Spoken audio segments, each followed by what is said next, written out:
먼저 인사 말씀. 너무 오랜만에 복원된 작품 한국에서 상영하게 되었는데 감상을 여기 오신 감상과 또 관객분들에 대해서 하고 싶은 말 한 말씀 부탁드립니다. 皆さんに一言ずつですね、ご挨拶を願いたいと思いますね。そしてこのようにですね、久々にご修復されたですね、映像をご覧になった感想もですね、お聞かせ願いたいと思います。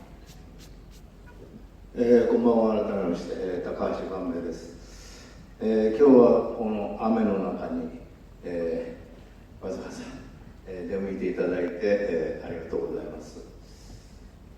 안녕하십니까. 처음 뵙겠습니다. 저는 다가시 박미라고 합니다. 이렇게 비가 오는 와중에도 일부러 이렇게 발걸음 해주셔서 정말 감사하게 생각합니다.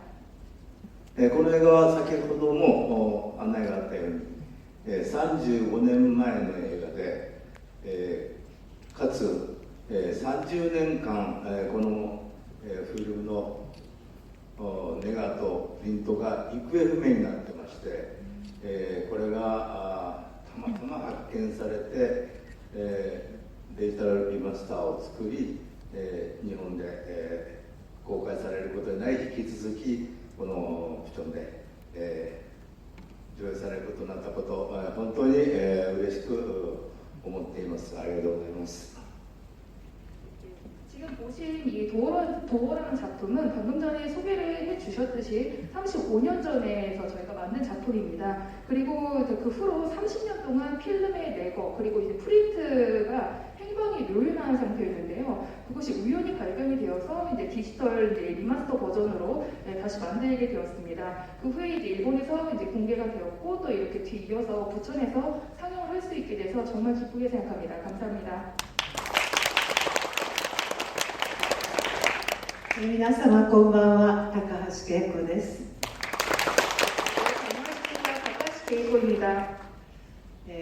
こうして韓国の皆様にこの35年前の作品を見ていただくことができて本当に嬉しく思います。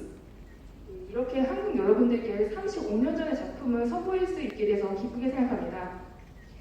その当時はまだ生まれていらっしゃらなかった方も若い方が今日とても多くいらっしゃるのが私にとってもとても嬉しいです。 당시 아직 태어나시지 않았었던 분들도 계시지 않을까 싶어요. 그래서 젊은 분들이 상당히 많이 보러 와주셔서 저로서는 상당히 기쁘게 생각합니다. 撮影当時35年前は私は2児の母でして2歳と5歳の娘と息子がおりました。 촬영 당시에 저는 이제 그 촬영 당시에 이제 35년 전에는 저는 이제 두 아이의 엄마였습니다. 당시에는 이제 2살짜리 그리고 5살짜리 딸과 아들이 있었습니다. それから35年経って今は私は5人の孫がおります。 그로부터 35년이 지났고 저는 지금 5 손주를 둔 할머니입니다. でもこうして、若い当時の私を画面で見ることができて、とても嬉しくまた別人のような気持ちで今は見るような思いです。でも、こうして皆様に見ていただけて本当に嬉しく思います。ありがとうございます。 이렇게 저 젊은 당시의 그 모습을 저 스스로를 이제 화면으로 볼 수 있어서 매우 기쁘게 생각을 하면서도 마치 좀 딴 사람을 보는 듯한 기분이 들었습니다. 이렇게 여러분들께 선보일 수 있게 돼서 참 기쁘게 생각합니다. 그럼 다음에 질문과 대답을 들으시면 좋을 것 같습니다. 네. 영화 저는 이제 선정할 때도 보고 지금 또 봤는데 볼 때마다 너무 놀라운 것 같아요. 하실 말씀 굉장히 많으시죠. 화면부터 음악까지 진짜 굉장히 굉장한 작품이고 35년 전 작품이라고 믿기 어려울 정도인데 관객분들에게 직접 질문을 받는 시간을 드리도록 하겠습니다. 방금 하신 거 있으시면 손을 들어주시면 되는데 벌써 이제 두 분이 손을 들어주셨는데 먼저 앞에 지금 좀 말씀을 드리겠습니다. 네, 궁금하겠습니다. 네, 그래서 自分で映画をですね設定する時もまたこう今日もですね拝見いたしたんですけれども、見るたんびにですねちょっと印象が変わるような気がしました。映像もですね音楽もですねすごくて、35年前のですね作品とはとてもですね信じがたい作品だったんですね。で客席の皆さん質問がたくさんあると思うので、早速もう客席の方にですねマイクをお渡ししたいと思います。 네, 질문 부탁드립니다.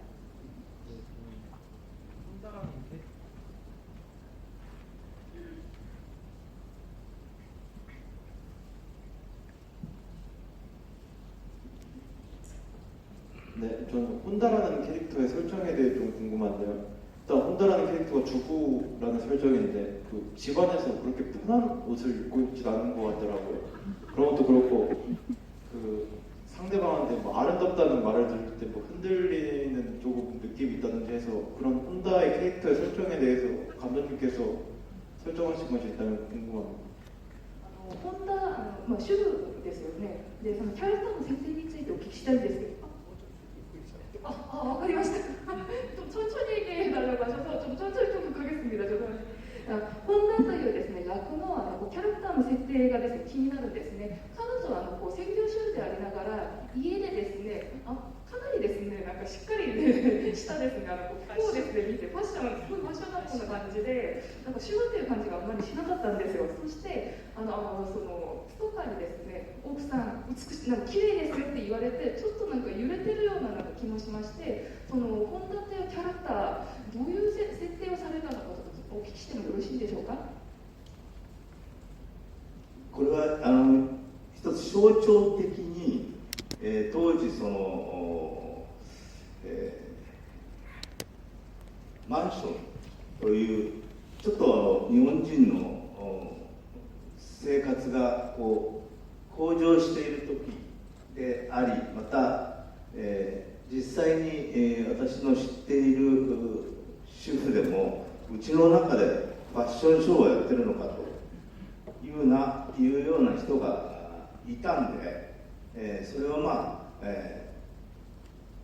あれが一般的かどうかって言われるとそうではないと言わざるを得ないんですけども、そういう人がいたので、わざと際立たせたキャラクターにしました。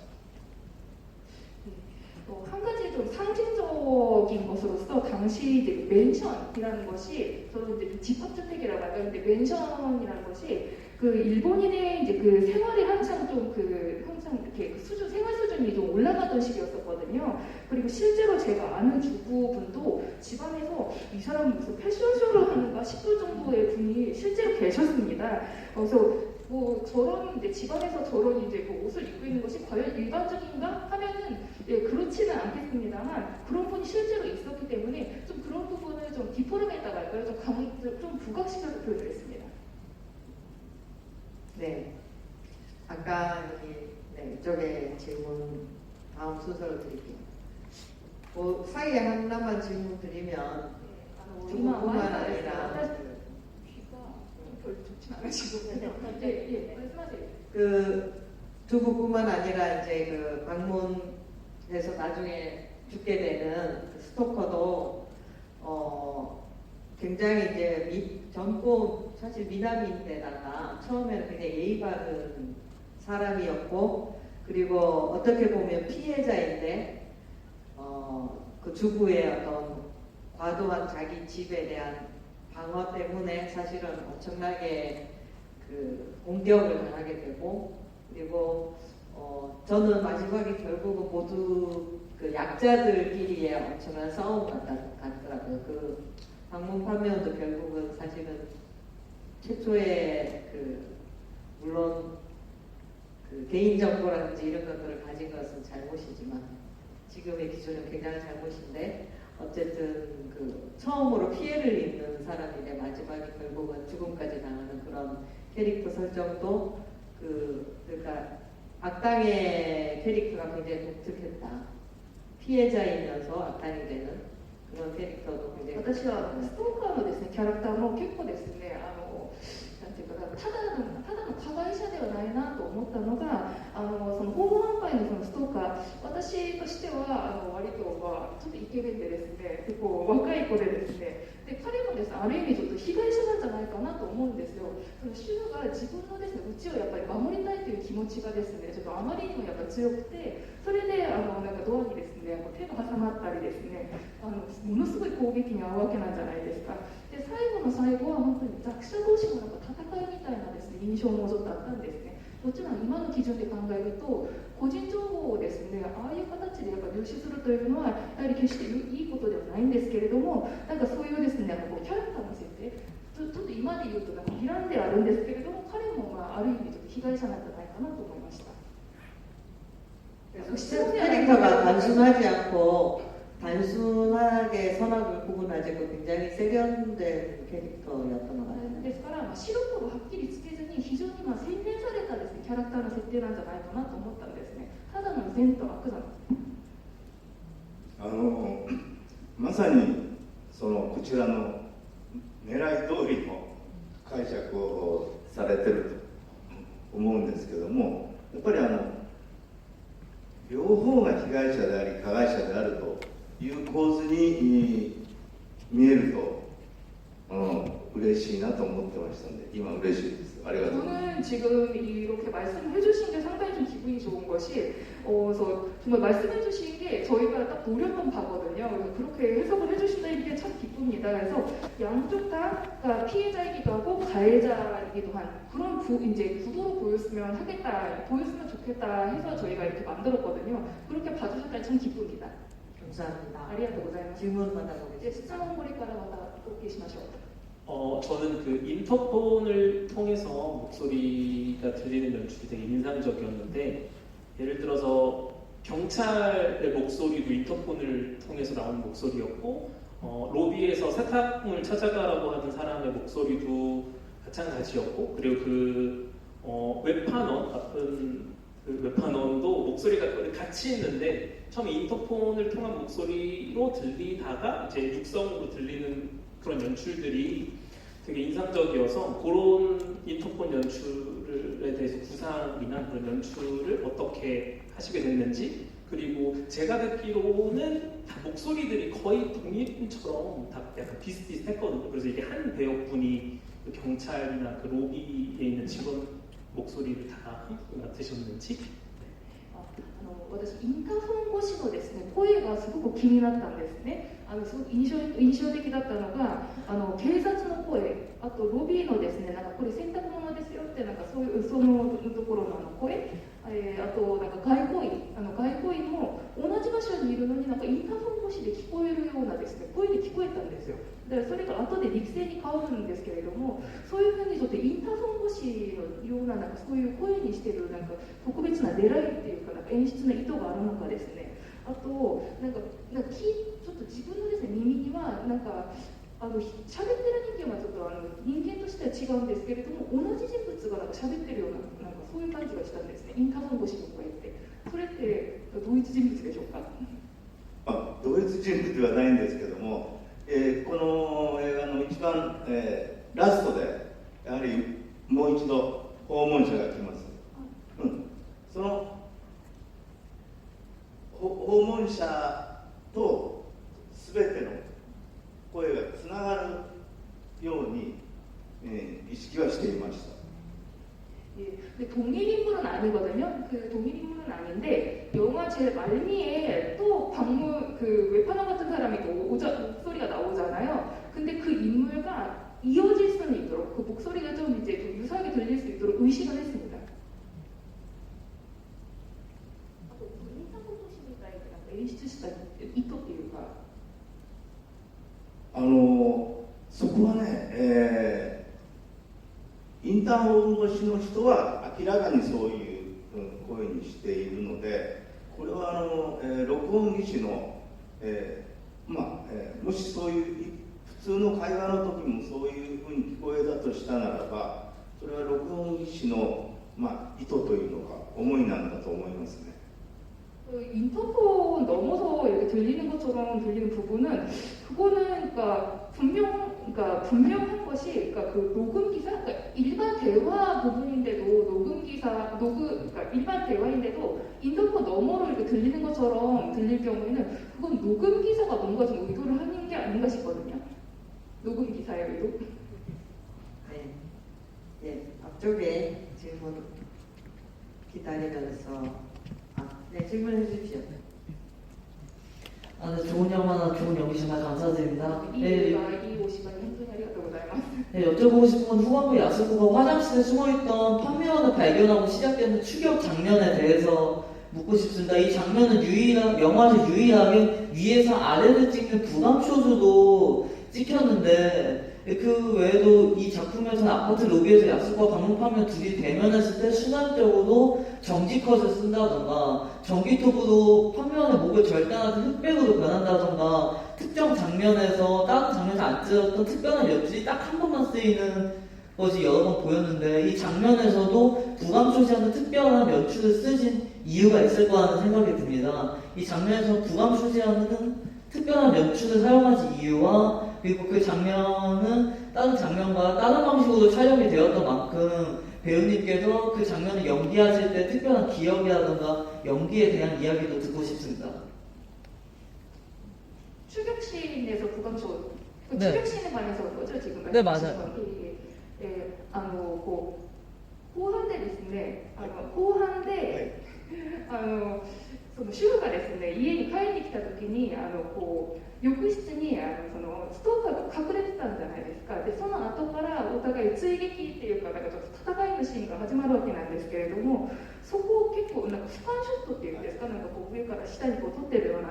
でそれ以外になんかロビーでですね、対面する瞬間とかはなんか瞬間的になんか止まるようなショットを使ってるとか、ちょっとなんかいろんなですねこう技法をですね採用されてるわけなんですけど、特にこう俯瞰ショットをですね使ったところ、なんかそこをなんか特別な演出のですね意図があったのが気になりますね。なんか他のところでほとんど俯瞰ショット使ってないのに、そのシーンだけ俯瞰ショットを使ってるので特別な意図があるのか。あと恵子さんには、他のですねシーンと違ってやっぱり俯瞰ショットっていうかちょっと特別なですね撮影手法だったので、特にそのシーンに関して何かちょっと思い出に残るようなことがあったらですね、印象に残っていることがあればご紹介願いたいと思います。私自身がこういうホラー映画と呼ばれるものを作るのは初めてだったんで、まあ当然若気の至りといいますか、ちょっと前のめりに、入れ込んでいる部分がまずありました。 우선 제가 호러 영화라고 불릴 만한 작품을 만든 것이 이 작품이 처음이었습니다. 그러다 보니까 좀 이게 젊음 때문에 좀 과하게, 그러니까 의욕이 좀 과한 부분이 있긴 했었습니다. その中で自分がこう見たことのない絵を、撮りたいなと思い、あれを俯瞰の絵をね思いついたわけですけれども、そうすると当然セット話と我々は呼ぶんですけども、セットの構造とかが見えてしまう、それは普通映画的な常識ではやらないことなんですよね。セット話っていうんですかね。セットがバレてしまうという。 예, 그래서 아무래도 이제 그러다 보니까, 그러니까 이제 적다 보니까 제가 그러니까 지금까지 내가 본 적이 없었던, 다른 작품에서 본 적이 없었던 그런 이제 영상을 한번 좀 찍어봐야 되겠다는 생각이 상당히 강했어요. 그러다 보니까 어떻게 보면 좀 세트라는 것이 원래는 그래서는 안 되는데, 상식적으로는 그래서는 안 되는데 세트의 구도가 좀 이렇게 드러나버리는 그런 좀 상황이 되고 말았거든요. 이거는 이제 영화적으로는 상식적으로는 있을 수는 없는 일이긴 합니다. ですけれども、そうした映画的常識よりも、見たことのない絵を撮りたいという欲望が勝ってしまいました。 하지만 이제 저는 제 안에서는 이제 영화적인 상식보다는 내가 지금까지 본 적이 없는 그림, 그러니까 이 영상을 만들어내야 되겠다는 그 욕망이 이겼던 것 같습니다. それが何事だというお怒りの声もあるようでしたらごめんなさい。 그래서 도대체 무슨 생각으로 그랬냐, 그런 좀 이제 짓을 했냐, 이렇게 뭐 보시면서 뭐 말도 안 된다, 좀 분노를 느끼시는 분도 계실 수는 있고, 저를 좀 혼내실 수도 있을 텐데, 뭐 그렇게 생각하신다면은 사과를 드리겠습니다. あのシーンは私もすごく未だに覚えています。とても鮮明に覚えています。 예, 그 장면에 대해서는 전 지금도 아주 선명하게 기억을 하고 있습니다. それは、もし失敗してしまうともう何時間ももう一度全部セッティングし直さなければいけないので、ここで、本棚を倒してとかここでこうしてという一つ一つを全部間違いなくやって次へ進んでいくということで、なんて言うんでしょう、一つの手を全部何手もこう覚えてその通りやっていくというとても緊張感のある、でも1回で OK だったので、もう相手役の堤さんとみんなでやったっていう感じで、はい。 예, 왜 그렇게 이제 선명하게 기억을 하고 있는가 하면은 만약에 제가 그 장면에서 이제 실수를 할 경우, 그 추격신에서 실수를 할 경우에는 몇 시간에 걸쳐서 다시 세팅을 해야 하는 상황이었었거든요. 그러다 보니까 아 내가 이 부분에서는 책장을 넘어뜨려야 한다. 그 다음에는 무엇을 넘어뜨려야 한다. 이것을 하나하나 차례대로 이렇게 진행을 해야 하는 그런 상황이었습니다. 그렇기 때문에 그 순서로 다 이제 머릿속으로 이제 정확하게 기억을 하고 있었어야 됐고, 그렇기 때문에 아주 좀 긴장감, 저에게는 그 긴장감이 정말 아주 강하게 느껴지는 그런 장면이었습니다. 그런데 한 번만 오프가 났기 때문에 이제 그 스토커 역할을 맡으셨던 그 상대분이 이제 그 츠츠미 씨랑 해냈구나 이걸 아주 기뻐했던 기억이 납니다. 근데 사실 그거 비판보다는 그게 정말 훌륭한 점인 것 같은데, 그런 이제까지 보여주지 않았던 그림을 보여줘서 이 35년이라는 시간을 살아남아서 지금도 굉장한 신선함을 주는 것 같거든요. 先ほどですね、なんか怒りの声があればなんかごめんなさいとかおっしゃったんですけれども、い怒りどころかすごくですね、素晴らしいですねショットだったと思うんですよ。ですから見たことのない絵だったので、35年が経った今でもですね、今でもすごく新鮮味のあるですね、そういうこう絵だったと思います。ありがとうございます。 감사합니다. 감사합니다. 두 캐릭터가 둘 다 약자라는 느낌이 드는 게 이게 약간 하늘에서 보는 것처럼, 그래서 이제 뭐 톰과 제리 같이 약간은 코믹한 느낌까지 가미한 되게 굉장히 굉장한 장면이었던 것 같아요. その2人のですねキャラクター、なんか特にその俯瞰ショットはですね、天から空からです2人をなんか見下ろしてるようなですね、神様というか見下ろしてるようなシーンで、まるでトムとジェリーみたいな感じで少しですねちょっと笑えるところも実はあったんですよね。 마지막에 되게 많이 웃으셨어요. 最後ですね、皆さん結構ですね、ちょっと笑いの声がですね、ちょっと湧きました会場で。 그리고 또 그 집안에서 거의 대부분 찍지만 바깥에 나왔을 때 보면은 아파트가 굉장히 높은 지대에 있고 계단을 많이 내려가야지 이제 버스 정류장이 나오고 이런 그 사실 그 기생충을 봐도 그런 장면이 나오는데, 그러니까 이 부유하게 부유한 상태로 갔고 그걸 유지하기 위해서 남편은 무지하게 숙직을 해야 되고 아내는 또 되게 집을 아름답게 꾸며야 되고 그런 것들이 되게 위태롭게 보이고, 그 바깥의 어떤 공간도 실내와 마찬가지로 굉장한 의미가 있었다는 생각이 듭니다. あとですね、家の中はほとんどですね撮影されてると思うんですけど、私はですね外の屋外も結構ですね印象に残ってるのが、マンションが建ってるとこって高台なんじゃないですか。でかなり長いですね階段をですね降りてバス停まで行かないといけない。そこがですね韓国のそのパラサイトっていう作品でちょっとやっぱ富裕層はちょっと高台に住んでるようなそういうですね設定なんですよね。でやっぱりこの高台の裕福な生活をやっぱ維持するために旦那さんは夜ですね一生懸命会社で頑張って、奥さんはなんか家をですね綺麗になんかこうやっぱり飾ってるような、そこが結構ですねちょっと危うくもですね自分の目には映ったんですよ。ですから室内だけじゃなくて屋外もですね結構ですねちょっとなんか意味深っていうかですねちょっとそういうふうに映ったんですね。 봉준호 감독 분명히 이 영화를 못 봤을 텐데 깜짝 놀랐을 그 이상한 장면이 있어요. パラサイトのですねこう本監督もこの作品はまだ見てはないとは思うんですけど、見たらですねちょっと驚くんじゃないかなと思うんですよ。ちょっと構図が似てるなって外の네. 시간이 이제 많지 않다고 합니다. 질문을 이렇게 테마틱 많이 못 때문에 받은 것 같고요. 네. 저기 흰 티셔츠 입으신 네, 분이 계십니다. 네. 白い T シャツの方白い T シャツの方 런던 確かに白が多い 로드, 네, 거기, 네, 맞습니다.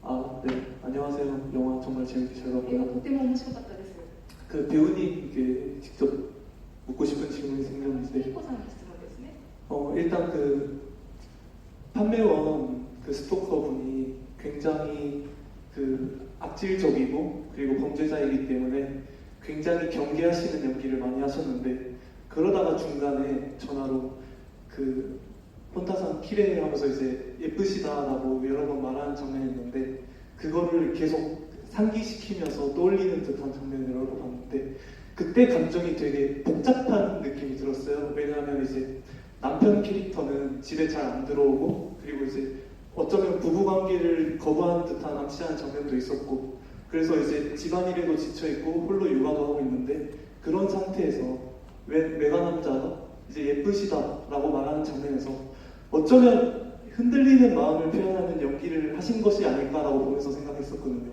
정말 그런 의도로 연기를 하신 건지 궁금해서 여쭙고 싶습니다. 감사합니다. このストーカーってですね、すごく悪質なやつで、犯罪者であることは間違いはないとは思うんですけれども、途中で奥さん綺麗ですよってなんかそういう何度も彼言うんじゃないですか。で、その役名って何でしたっけ、もうなかったんですか。で、その主婦がですね、彼のその奥さん綺麗ですよっていうのをちょっとなんか思い出してるなんかシーンでですね、結構感情的にちょっと複雑だったんじゃないかなと思うんですよね。旦那なかなか家に戻ってこない。で、なんかちょっとこう夜のシーンとか見ると、なんか夫婦関係をちょっと断ってるようなそういうですね、ちょっとほのめかしてるようなところがありまして、でやっぱり家をずっと一人で守っている立場で、なんか外の男性、若い男性から奥さん綺麗ですよってなんか何回も言われて、ちょっとなんか揺れ動くようなですね、そういう芝居をされているんじゃないかなと私は想像しながら見たんですけれども、その時どういう感情っていうか、どういうふうに想像しながら演じられたのか、やっぱり揺れ動いたのか。そうですね、あれは台本には特に書かれてなかったですよ。意味は書いてない。意味は台本にはそういう意味は書いてないんですけれども、多分ちょっとそういう揺れ動いた気持ちで演じてたと思います。 대본 지금 확인을 하셨거든요, 감독님한테. 그러니까 대본 지문에 그러니까 그런 의미가 적혀 있냐, 감정에 대해 적혀 있냐라고 여쭤봤는데, 그러니까 적혀 있지는 않았었는데 아무튼 흔들리는 감정으로 연기를 했습니다. で、私のから言えば、そのことで、あなたのことはもう見えてるんですよということが伝わればいいと思ったんですね。そのことで綺麗ですということは実際にもうドア越しだけではなくて、あなたを見えてる、要するに似合ってるんですよということが似合ってることが伝われば、伝わるということがもう彼の狙いだったんじゃないかなと思ってますけど。 뭐 제가 이제 그 대사가 그 부인 아름다우세요? 그 이제 대사에 대해서 좀 말씀을 드리자면은, 그것은 이제 아름답다 이제 말 그대로의 의미뿐만이 아니라, 지금 내 눈에 당신이 보인다. 지금 문 너머이긴 하지만 문이 가로막고 있지만 당신 보인다. 나 지금 당신 지켜보고 있다. 이 의미가 전달되길 바랬습니다.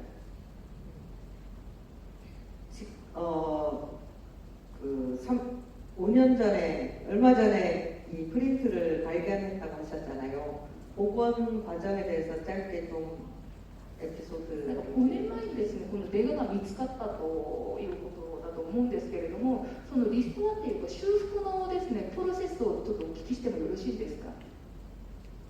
たまたま見つかったという見つかったんですけれども、実はディレクターズカンパニーっていう監督だけの集団で会社を立ち上げて、そこで、制作した映画の一本なんですけれも、それが見つかったことで、ぜひそのディレクターズカンパニー特集をやりたいという計画が、あったのが一番大きな、理由で、リマスターに進みました。 이 이제 레고 필름이 우연히 발견이 되었다고 이제 연락이 들어왔는데, 실은 이제 여러분들께서 보신 이 도어라는 작품이 디렉터스 컴퍼니라고 해서 이제 감독들만으로 구성이 되어 있는 어떤 그룹이 있었거든요. 근데 그 그룹이 함께 세운 회사입니다. 그래서 그 회사에서 이제 그 제작을 한 영화 중 한 편입니다. 근데 이게 레고 필름이 발견이 되었다는 얘기가 나오고, 그래서 자, 그렇다면은 꼭 한번 우리가 디렉터스 컴퍼니 특집을 하자. 그러니까 이런 계획을 저희가 이제 진행을 하게 돼서 이제 복원에 이르게 됐습니다. 그게 아무래도 제일 큰 이유가 아닐까 싶습니다. 네. 지금 신호가 계속 오고 있는데요. 시간이 이제 다 된 것 같고, 잠깐 제가 후회스러운 것은 이걸 메가 토크를 했어야 되는데 후회하고 있습니다. 너무 할 얘기가 많은 작품이었는데 이렇게 짧은 지휘로 끝나게 돼서 굉장히 아쉽고, 감독님 오늘 그 인터뷰도 길게 하셨기 때문에 궁금하신 거 있으면 또 기사라든지 이렇게 좀 찾아보시면 좋을 것 같고요. 마지막으로 인사 부탁드리고 마무리하도록 하겠습니다. すごくですね、今ですね、私公開をしているのが1時間くらいのですね、メガトークをですね、企画すればよかったなと、今時間がですね、結構短くて、もう終了の時間にですね、なってしまったんですね。すごくですね、今公開しております。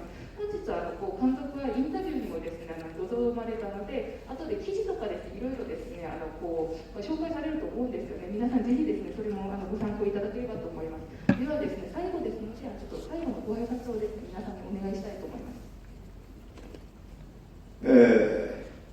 先ほどのパラサイトの話が出ましたけども、そんなことであったら階段のところに水を流せばよかったなとちょっと思いました。 예, 지금 기생충 방금 전에 말씀을 하셔서 저도 지금 머릿속으로 스쳐가는 것이, 자, 그렇다면은 저 계단에다가 내가 물을 좀 흘려보낼 걸 그랬다는 그런 후회가 좀 듭니다. 自分ではまだちょっとよくわからないんですけれども、このドアンが、スペインであったりフィンランドであったりチリであったりで、上映したいという声がかかってるんで、ちょっと自分では不思議な感じがしていますけども、海外でいち早く韓国の方に見ていただけたことが、私も何本か韓国で映画撮ってますんで、そういう意味ではよかった、これも恩返しの一つになったのかなと思っています。本日はどうもありがとうございました。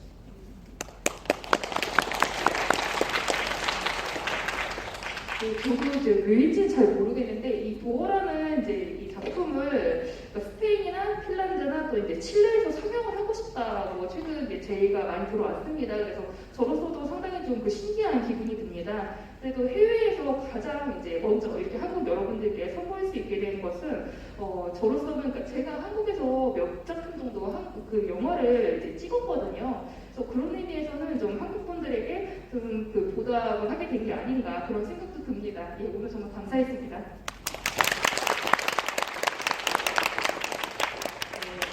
私は韓国が大好きです。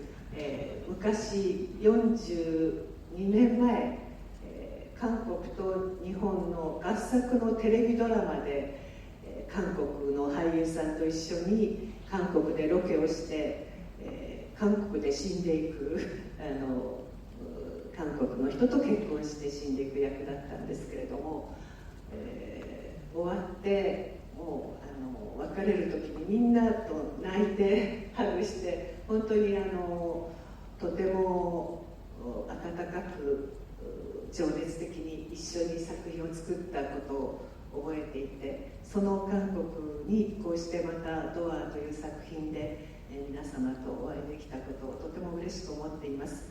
これからももっともっと、私のこれからの作品もまた皆様に見ていただいて交流を深めていきたいと思っております。どうぞよろしく。今日はありがとうございました。 저는 한국을 정말 좋아합니다. 그래서 실은 제가 42년 전에 한일 합작에서 TV 드라마에 출연을 한 적이 있거든요. 그 당시에 한국 배우분들과 함께 이제 그 한국에서 촬영을 했고, 또 제가 그 극 중에서 한국인과 결혼을 해서 한국에서 이렇게 그 죽어가는 그런 이제 역할을 맡았었습니다. 그 촬영이 다 끝난 후에 저희들 정말 다 얼싸안고 헤어질 때 정말 눈물도 흘리고 그랬었거든요. 그래서 정말 따뜻하고 또 이렇게 정말 이제 정열적이게 함께 작품을 만들었던 기억이 납니다. 그래서 그런 한국에 제가 이 도어란 작품을 들고 다시 와서 이렇게 여러분들을 만날 수 있게 돼서 정말 기쁘게 생각을 합니다. 그래서 앞으로도 그래서 제가 나오는 작품 여러분들께 좀 더 많이 이렇게 선보일 수 있었으면 좋겠고, 그러면서 교류를 더욱더 이렇게 깊이 해 나갔으면 하는 바람입니다. 앞으로도 잘 부탁드리겠습니다. 네, 수고하셨습니다.